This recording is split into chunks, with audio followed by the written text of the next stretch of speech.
राजा बलि के द्वारे जो भी जाता सावाली, राजा बलि के द्वारे जो भी जाता सावाली, मशहूर है जहां में लौटा वो दीवानी।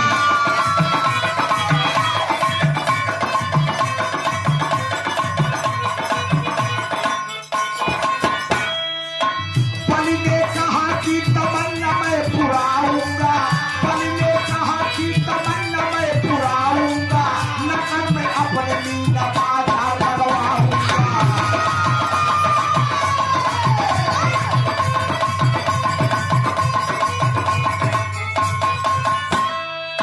सिपह सलारों को तुरंत बुलाए हैं, सिपह सलारों को तुरंत बुलाए हैं, सिपह सलारों को तुरंत बुलाए हैं, सिपह सलारों को तुरंत बुलाए हैं, इस पर पाटिया नगर डलाए हैं।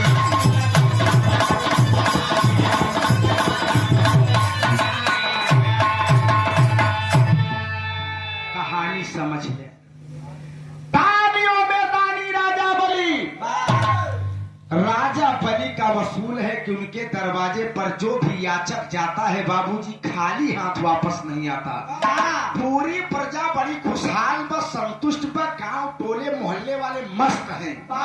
एक दिन राजा बलि के पास गांव 10-20 जने पहुंचे। नगर कहन हुजूर आपके चरणों में प्रणाम हो। कहन का बात है, इतना लोग का करे आए हैं? बाबूजी पूरे नगर कुछ लोग जवन गर है। कहन ऐसा है भैया महाराज जी, अपने नगर में सारी व्यवस्था है यार, कौनो नात रिश्तेदार आ जाए पार्ले बिस्कुट लेक हो तो हमका बहरिया बाजार जाए परत। अगर अपने राज दरबार में कौनो मीना बाजार लगे लागत तो सौदा उदा खरीदे में कौनो दिक्कत है न हो। ए बाबूजी गौर करो, राजा बलि मंत्री के बुलाए। कहने मंत्री जा पूरे नगर में पोस्टर चपकवाए थे कि कल से राजा बलि के दरबार में मीना बाजार लगी और सब गहकी सौदा खरीदे और बेचे वाले सौदा बेचे। बिरहा सुने वाले पंचों बिरहा पर गौर कर, बड़ा पहिया बिरहा छेड़े तो का लोग देख के आए बाबू गौर करेंगे पंचों। नगर में मंत्री पोस्टर बैनर लगाए थे कि कल से राजा बलि के दरबार में मीना बाजार लगी, जौने व्यापारी के सौदा बिचाई जाये। समझा? कहन जौने व्यापारी के सौदा बिचाई जाये तो ठीक बा, ना बिचाई तो राजा उचित दाम दे के सौदा खरीद लेगी, जैसे व्यापारी के मन टूटाई न पावे। ये पंचौ एक नगर में एक बूढ़ा किसान है मास्टर साहब, वो करे काने में आवाज पहुंची कि राजा बलि के दरबार में मीना बाजार रोज लागी। लिखा गया है पोस्टर में कि जेकर सौदा बिकाई जाए ठीक बा, न बिकाई तो राजा बलि उचित दाम दे सौदा खरीद ले। जुलजुल बुढ़वा है बाबूजी, मुड़ी डगर डगर कर दिया, आचार पाई पे लेटा है बाबूजी, अब अपने 4 बेटवा का बुलाए। वो करे भगवान 4 बेटवा दे रहा है और चारों बेटवा कहू बुलाए। बुढ़वा कहा ये बेटा ए चारों कहे यार बाबू का अंतिम समय चला, देखा बाबू का कहे वाला है। चारों बेटवा पहुंचे, कहे बाबू का बात है? बेटवा हमार बात मान लेबे तो घरे गरीबी दूर हो जाये। चारों कहे यार बाबू यार पगलाई गया है क्या, अभी मरे वाला है एंड संड बोलबे के। कहें बोला का बात है? कहें बेटा कल से राजा बलि के दरबार में मीना बाजार लगेगी। कहें हाँ बाबूजी लगी। कहें राजा बलि ने ऐलान किया है कि जेकर सौदा बिचाई जाए ठीक है, ना बिचाई तो हम उचित दाम दे सौदा। कहें बाबू हम लोग का करब? कहें पगलाऊ दिन नहीं दूर है, बस हम बहुत जल्दी मरने वाला है। चारों लोग कहें बाबू तू पगलाई गया है का यार, मर जाबे ये बहनी बोले जा गया। आस बोरम भर के ले जाया राजा बलि दरबार में बेच आया, इतना दाम मांग लिया कि घरे गरीबी दूर हो जाए। चारों बेटों में कहने पगलाई गया। ये पगलाए गए बतावा ये मर गए तो हम लोग बेचे जब तो ससुर मुर्दा खरीद राजा बलि डांट के भगाए नहीं कहने चारों मूर्खों राजा ने पाटिया लिखकर टंगवाया है कि जेकर सौदा न बिचाए उचित दाम दे खरीद ले वो हमारा सौदा नाम नहीं लिखवा है नून तमाकू अदरक धनिया के अलावा कुछ नहीं राजा फंस गया अरे बाप रे बाप तब चारा मुस्कियाने बिटौने वक्त गुजरता गया एक दिन बुढ़ा भगवान को प्यारा हो गया चारों कहने वे बाबू बोरा भर ले चल बेचा जाए बाबू कह रहे कितना दाम मांग रहे घरे गरीबी दूर हो जाए बिरहा सुने वाले पंचों गौर करेंगे चारों अपने बाबू के लाश बोरा भर के राजा बलि मीना बाजार में लेके बैठ गए पंचों के आलू खरीदे के अदरक खरीदे के धनिया खरीदे मास्टर लेकिन के मुर्दा खरीदी गाले पे हाथ देख चारों बैठा है बोरम भर के अपने बाबू की गौर करे चारों भर के बैठा है बिरहा सुने वाले मेरे दोस्त सब सौदा बिकाएंगे नहर की सौदा बिकाते ही नहीं तो मास्टर दादा दयाराम के लटका लागत बा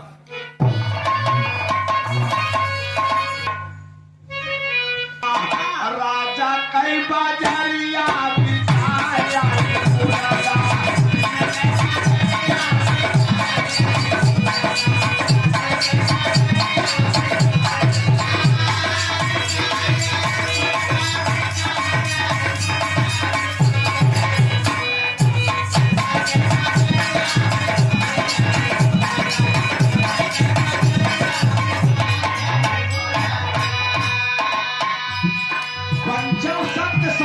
मंत्री आए सब दुकानदार चला गए चारों जने गाले भात है बैठा है कहे भाई साहब का सौदा है यहाँ कहे एक सौदा ले चार जने आई है तो चारों कहे दोनों गैरू गैरू नथु खैरू सौदा न हो कहे तनिक भाई साहब दिखावा तुहार सौदवा देखी थे बाबू जो नहन बोरा का मुंह खोल के जैसे अपने बाबू के ठनगाए तनी के मंत्रियों उछल भगा रे बाप रे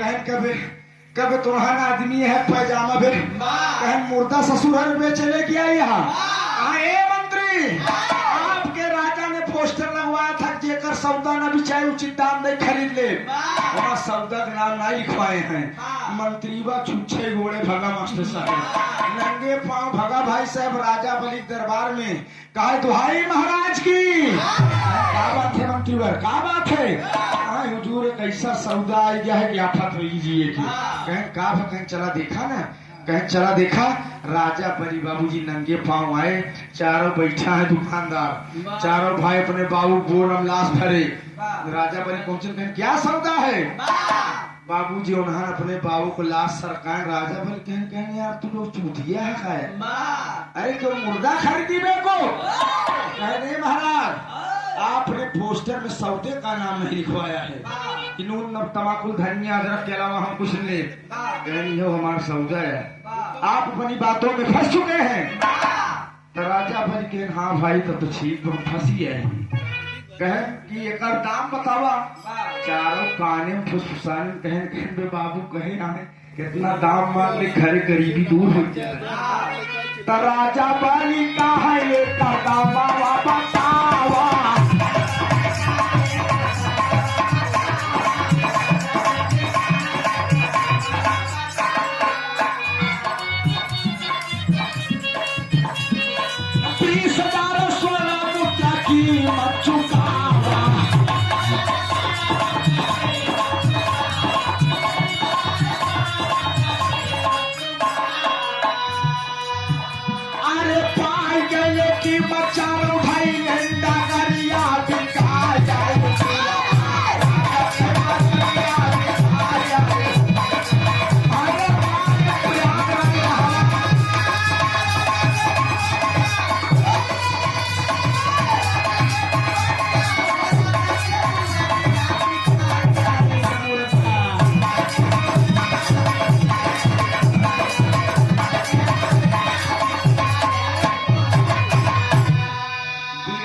मंत्री के राजा आदेश दे कहने यार इन्हान बड़ी लंबी कीमत मांगता है कि हमारे बाबू के लाश की कीमत है 20,000 स्वर्ण मुद्रा।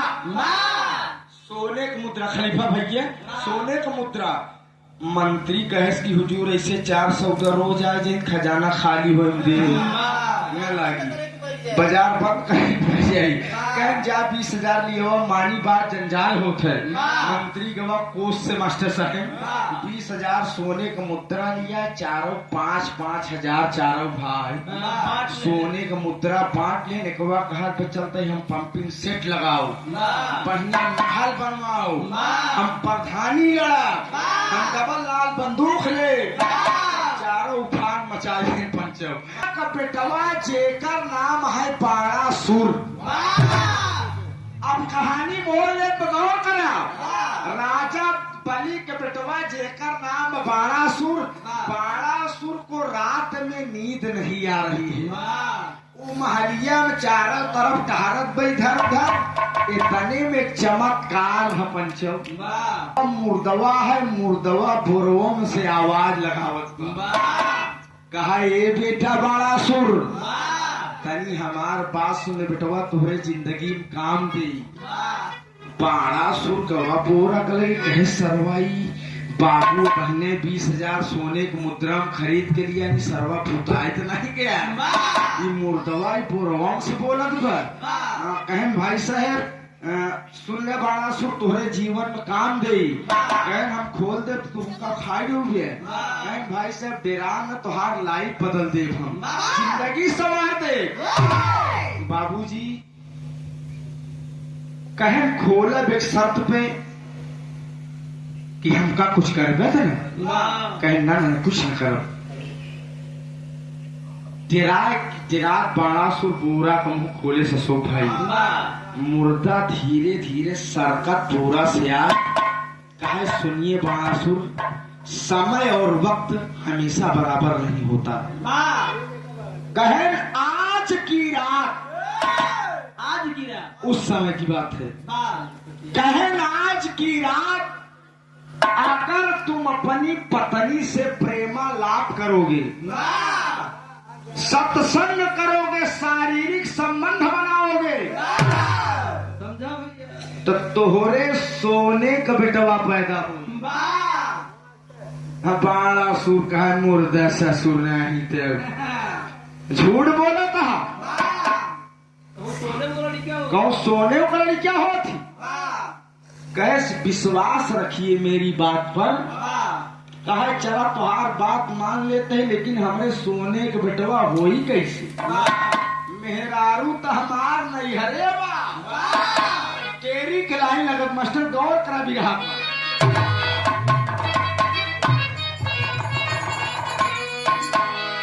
अरे राम ललनवा कैसे सोने का होई, अरे राम ललनवा कैसे सोने का होई। अरे तारी घर नहीं बाणासुर सोचे बनावा ललनवा कैसे सोने का होई।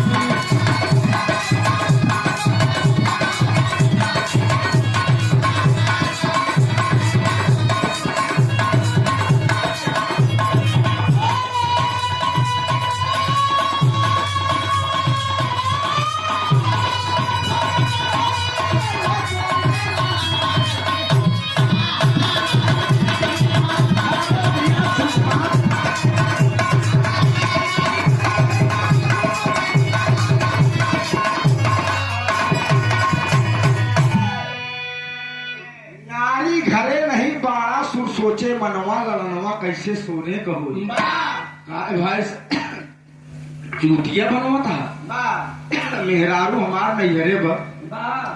जब हमार ओकर मुलाकात होई ना तो सोने का लड़किया होई कैसे। बाणासुर से मुर्दवा कहा यू व्यवस्था हमारे पास बा, घड़ी समय बड़ा अच्छा बा, तू घबरा जी। मुर्दा कहत का मास्टर साहब चौक कलाई लगत बा।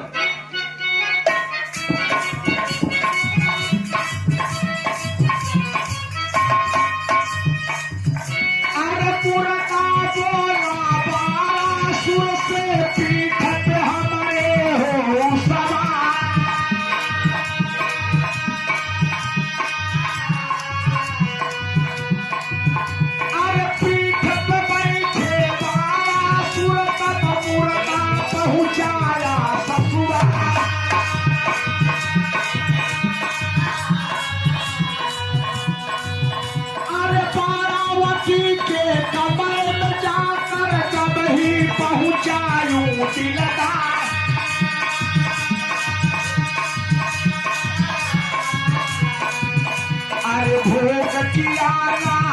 के संग में धोतिया रानी के संग में मुर्दा ने चाहा दुआ।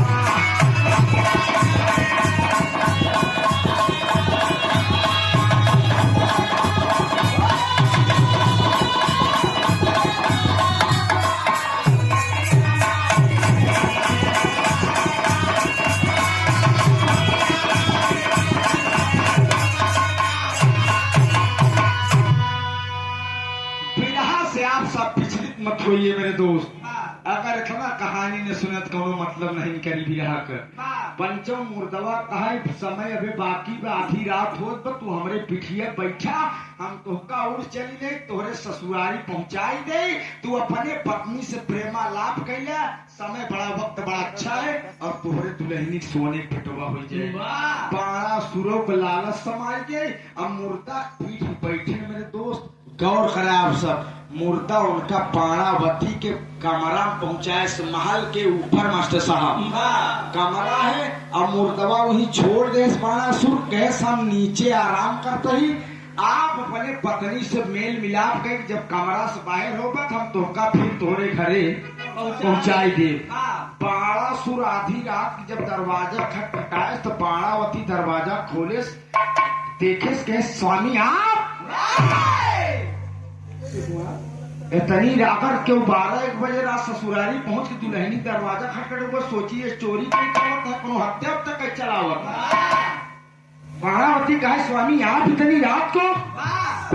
बाणासुर बाणावती से कहे मेरी प्रिय बाबू 20,000 सोने के मुद्रा देखी मुर्दा खरीदे, आधी रात सरवा कहे अपनी पत्नी से आज प्रेमा लाभ करोगे, सोने के बेटवा होई, हमका हिने तक पीठी बैठाए दियाए तो नीचवा आराम करत बा, ज्यादा बोले बतियावे समय नहीं सोने के बेटवा न मिल पाई।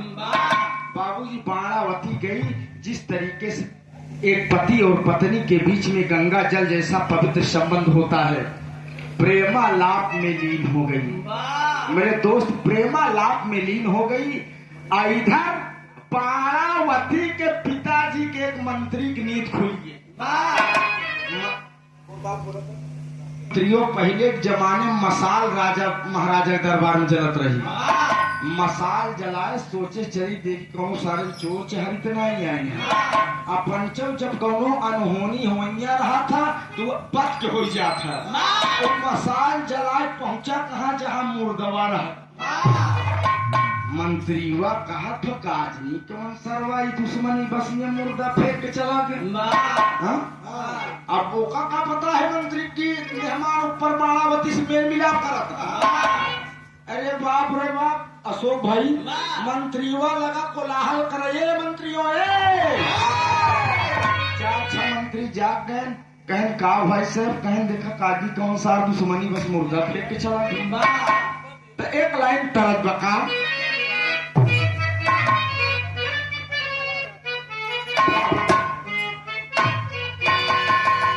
तर्ज बड़ी पुरान पर शिव कुमार, लेकिन आ जाए हमारा सहाय।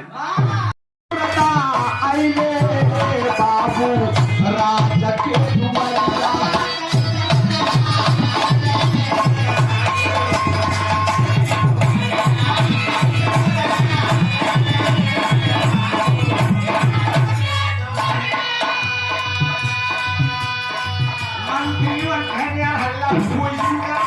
लकड़ी दिया हुआ एक सारे कहीं फूक दी जाए, मोटा फूक का राजा रानी से कहते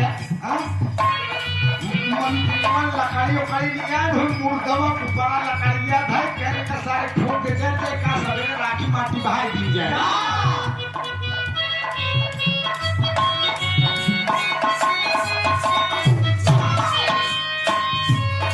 ससुरारी वाले जुट जाए तिहरे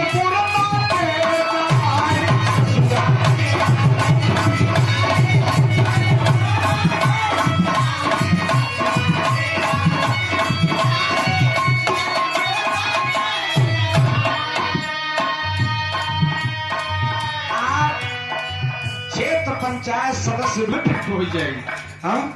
ऐ पंचव गौर करा, ससुराली वाले दुखियाई तिहरे मुर्दा के जमाई, ससुराली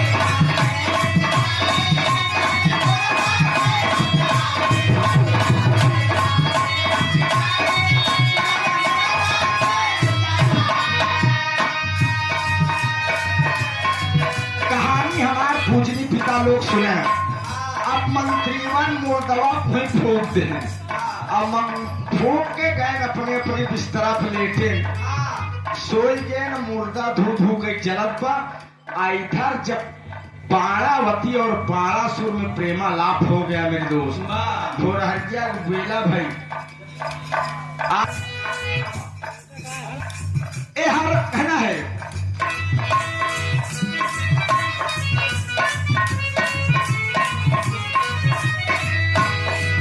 हर बारासुर सोचई बाबू हर बारासुर सोचई बाबू होई के भोरहरिया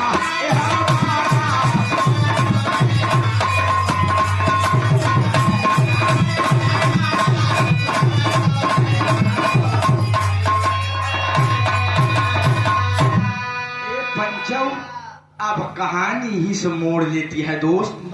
बाणासुर जब बाणावती से महल में प्रेमालाप किया उतरा सोचे चली मुर्दवा पिठिया पड़ गई हमारे घरे पहुंचाई दी। जब नीचे भोरहरिया उतरा पंचो देखा तो मुर्दा धो धो करके जल रहा है। बाणासुर सोचने लगा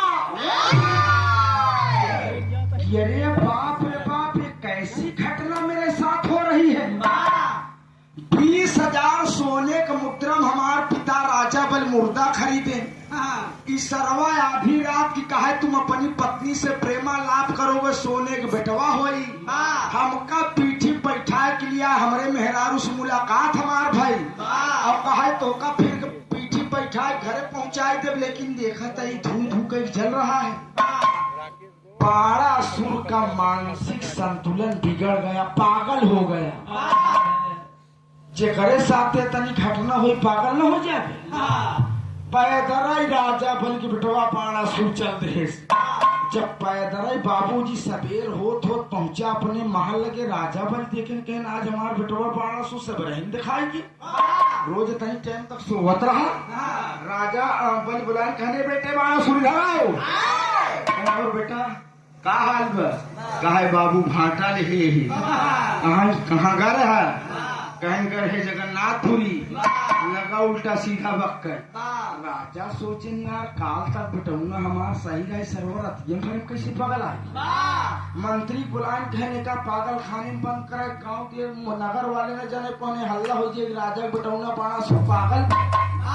मंत्री चाठी पकड़ के सकरा उकरा बांध दे और राजा बल तमाम झाड़ फूक वाले को बुलावे जाके इलाज पहले डॉक्टर बुलाए इलाज करावे लागे और एहर पंचव दिन गुजरता गया। बाणासुर की पत्नी बाणावती के पेट में बाणासुर का गर्भ पलने लगा। जब बाणावती के पिताजी और बाणावती के महतारी देखी कहीं बिट्टी की बियाह हो गया गवन नाय दी नहीं एक शरीरिया ऊंच खाल दिखा दिबा लगता है ये बदतमीज नालायक अपनी जवानी बर्दाश्त नहीं कर सकी और गलत कदम उठा दिया। बाबूजी राजा बाणावती के पिटिया बाणावती राजा साहब के पास गई अपने पिताजी के अपनी माताजी के पास। महतारी पूछेगा कहे बिटिया भाई तुहार बियाह भगवान नाय भाई मतलब तुहार शरीर। बाणावती हाथ जोड़ के कहे माताजी पिताजी आपके दामाद जी का आगमन एक दिन हुआ था।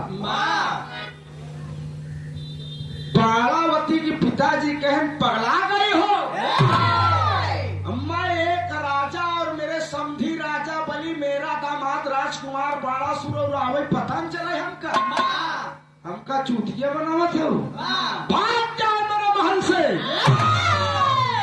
मैं अपने समझे अपने दामाद से बता दूंगा कि मेरी बेटी कुलायत निकल गई मर गई इस दुनिया से चली गई। नालायक मैं कहाँ मुंह दिखाऊंगा। बाबूजी मार का धक्का राजा अपने बिटिया बाणावती की निकाल दे महल से। आप राकेश